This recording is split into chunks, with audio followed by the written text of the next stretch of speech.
Assalamualaikum warahmatullahi wabarakatuh. Selamat datang pada para mahasiswa, saudara-saudara, teman-teman sekalian pada perkuliahan perdana kita hari ini.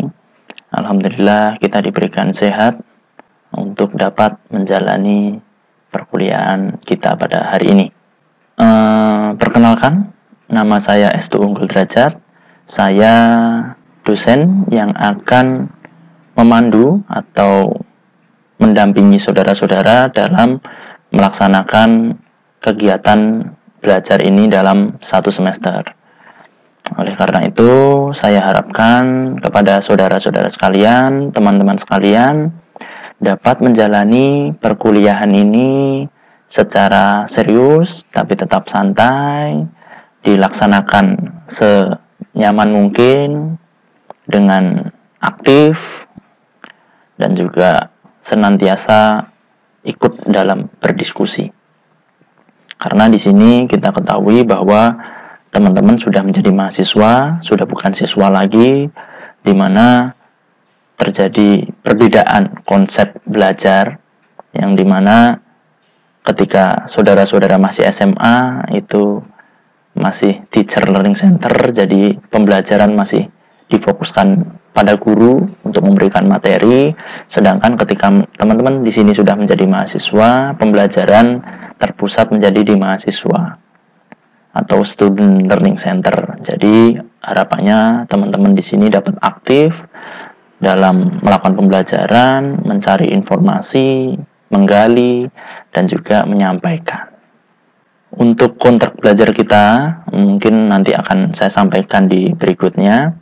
Untuk mempersingkat waktu, kita langsung saja pada pembahasan materi kita, pengantar materi kita pada hari ini. Ya, materi kita hari ini yaitu pengantar terkait dengan ekonomi kelembagaan atau institutional economics. Nah, di sini mungkin teman-teman masih asing. Apa itu ekonomi kelembagaan? Yang teman-teman tahu selama ini, atau saudara-saudara tahu selama ini, mungkin ekonomi makro, ekonomi mikro, ekonomi pembangunan, kemudian ekonomi moneter, seperti itu ya.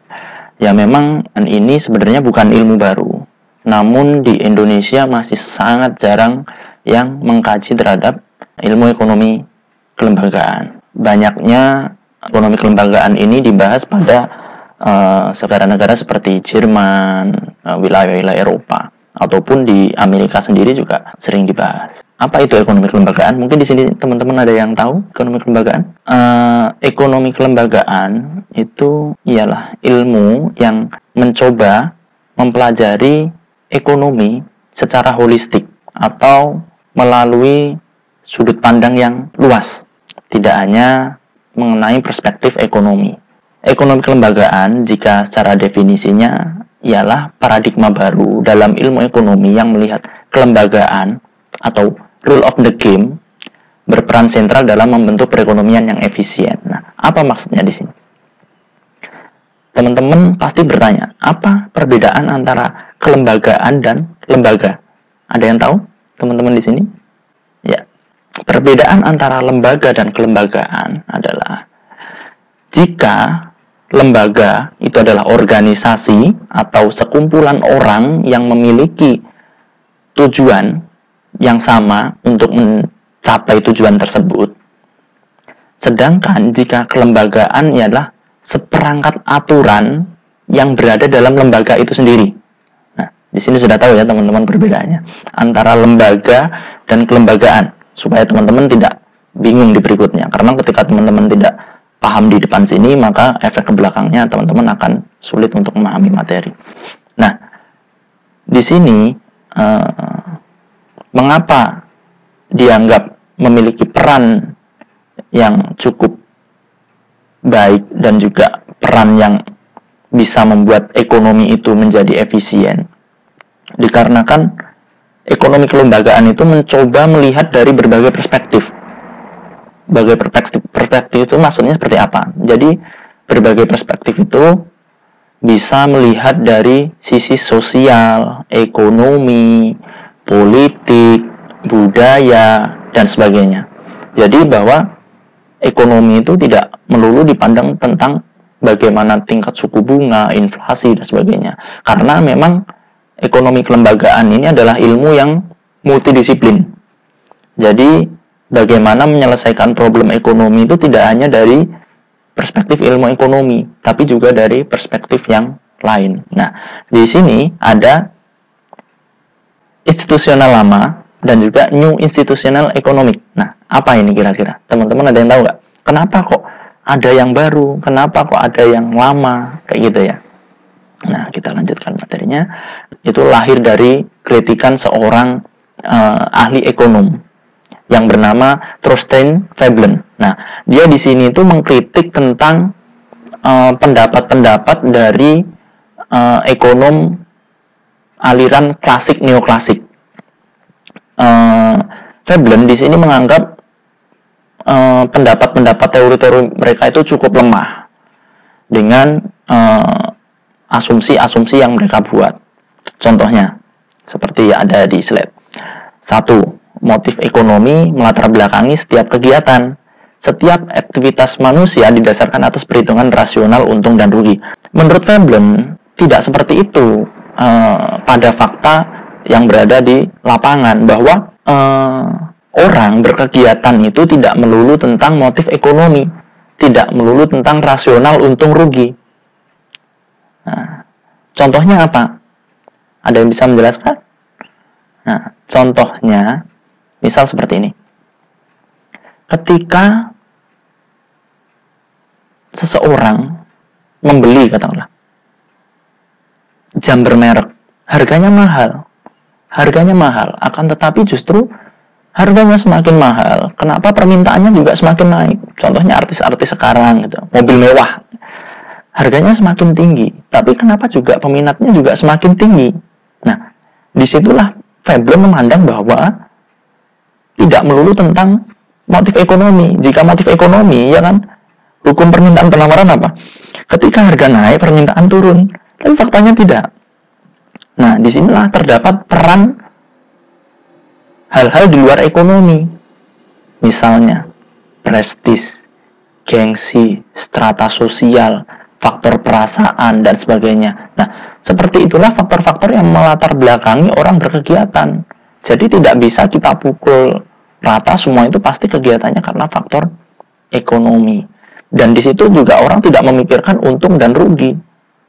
Ya kan? Kalau dipikir rugi dia membeli barang dengan harga segitu, mungkin dengan produk lain dia bisa mendapatkan jam yang lebih banyak dengan durability yang sama, atau juga dengan mobil yang lebih banyak, seperti itu. Itu adalah kritik Veblen terhadap klasik neoklasik yang dipandang bahwa semua orang berkegiatan itu karena faktor ekonomi. Atau mungkin ini ada di hukum Islam dan ekonomi Islam dan konvensional. Kalau di ekonomi konvensional bahwa teorinya adalah homo economicus. Setiap manusia kegiatannya adalah untuk kegiatan ekonomi. Manusia adalah makhluk ekonomi, seperti itu. Sedangkan jika di ekonomi Islam ialah homo islamicus, di mana seorang atau manusia itu berkegiatan ya untuk fitrahnya kepada Tuhan, mengabdi kepada Tuhan, bukan untuk kepentingannya diri sendiri. Kalau ekonomi kan lebih condong ke untung ruginya dia diri sendiri. Misal kalau di ekonomi Islam, zakat itu juga untung, bukan rugi. Kalau di ekonomi konvensional bisa dikatakan, loh ngapain mengeluarkan dana-dana sosial, itu bisa memberikan dampak kerugian, misal pada perusahaan dan sebagainya. Nah, itu berbagai perspektif pandangan ya. Kita kembali ke materi kita, ekonomi kelembagaan.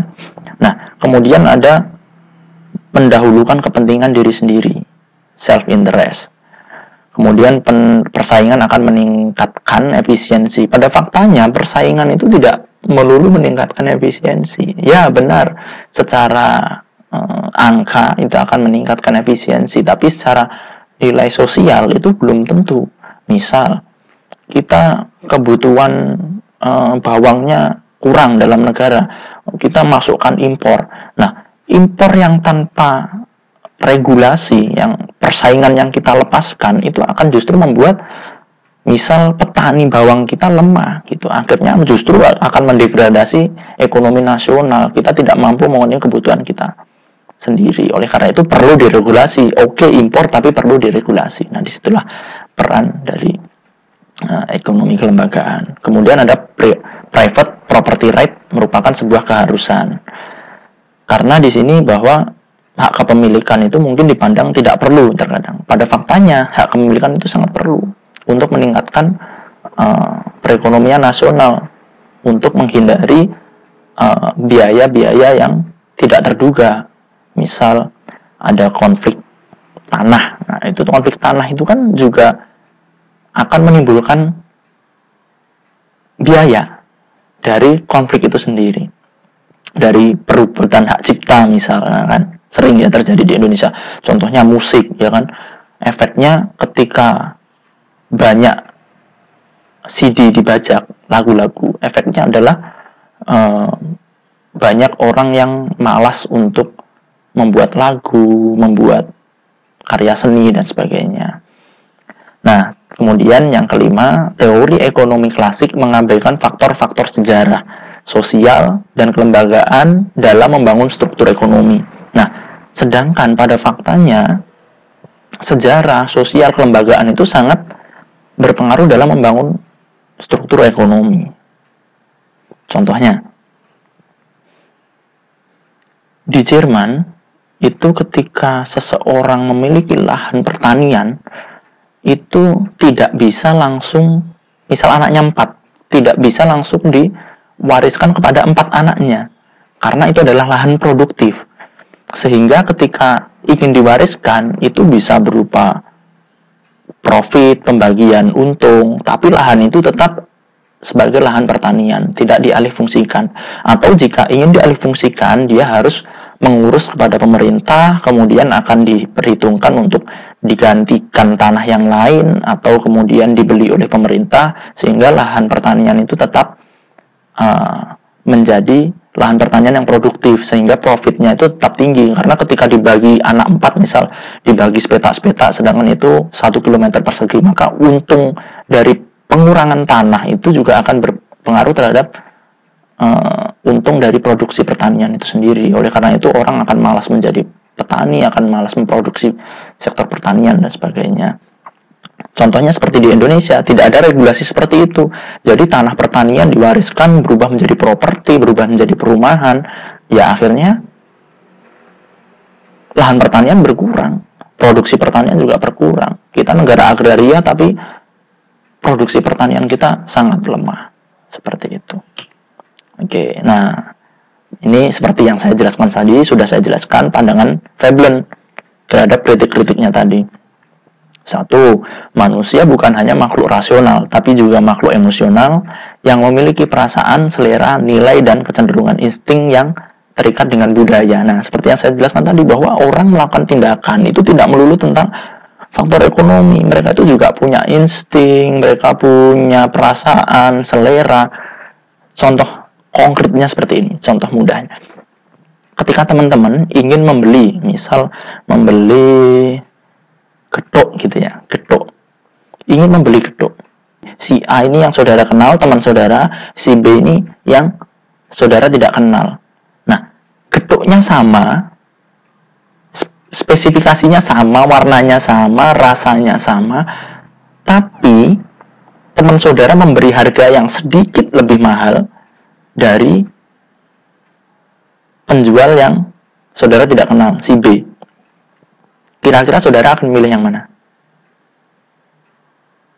Oke, saudara akan memilih yang si A.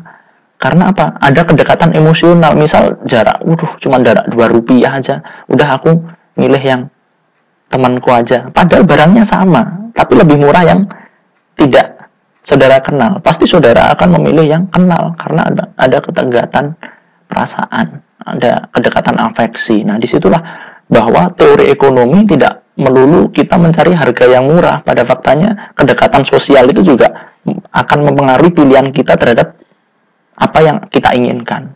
Seperti itu. Nomor 2, selera perasaan, nilai, kecenderungan juga mempengaruhi tentang sosial ekonomi yang dilakukan oleh manusia. Itu sudah saya jelaskan. pilihan-pilihan ekonomi juga mempengaruhi oleh lingkungan fisik dan teknologi. Kemudian dunia ekonomi tidak dapat lepas atau bahkan dipengaruhi oleh faktor sejarah. Sudah saya jelaskan semua. Mungkin materi kita hari ini cukup itu aja. Akan kita bahas di berikutnya. Terima kasih atas perhatiannya. Semoga ilmu kita bermanfaat. Untuk pertemuan sesi berikutnya, saya akan mengisi dengan materi-materi yang berkaitan dengan fakta di lapangan. Harapannya pertemuan berikutnya teman-teman membawa berita yang terkait dengan ekonomi kelembagaan.